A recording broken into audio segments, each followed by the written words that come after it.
अस्सलामुअलैकुम वरहमतुल्लाहि वबरकातुहू। मोहतरम नाज़रीन व सामीन, उम्मीद करता हूँ कि आप दोस्त खैरियत से होंगे। अल्लाह आपको सलामत रखे। आज की हमारी वीडियो का जो टॉपिक है वो है नासूर, जिसे हम फिस्टूला भी बोलते हैं। ये पखाने वाली जगह के साथ यानी मकात के साथ एक मसा निकलता है,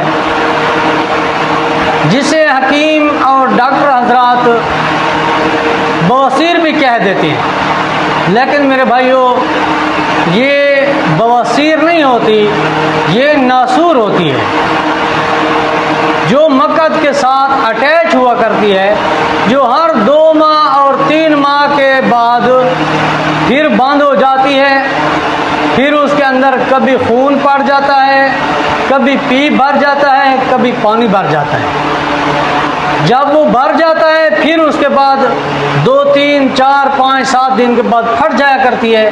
फिर उससे खून रसता रहता है, कभी पीप रसती रहती है, कभी पानी रसता रहता है। ये नासूर हुआ करती है। मेरे भाइयों, इस नासूर का मेहरबानी फरमाकर कभी भी ऑपरेशन मत करवाएं, क्योंकि हमने मरीजों को देखा है कि जो भी इसका एक से दूसरा ऑपरेशन करवाता है या तीसरा ऑपरेशन करवाता है तो उसको तकरीबन 100 से 90% कैंसर हो जाती है। मेहरबानी फरमाएं। इसके इलाज को बहुत मुश्किल समझा जाता है, लेकिन इसका इलाज मुमकिन है, मुश्किल नहीं है। मेरे भाइयों, इसका इलाज आप 2 मुलयन और 4 मुलयन ये बना लें। और 2 मुलयन क्या है?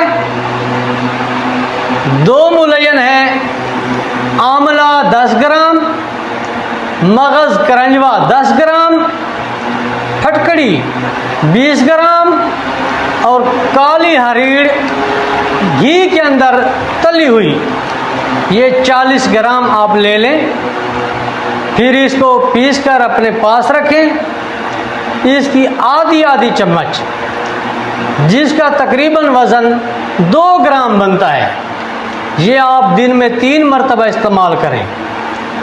और दूसरा इसके साथ जो नुस्खा है वो है 4 मुलयन का।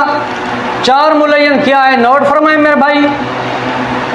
जिसमें सुर्ख राई है 10 ग्राम और अजवाइन है 10 ग्राम, तेज़पात है 10 ग्राम और गंधक आंवला सार ये है 40 ग्राम।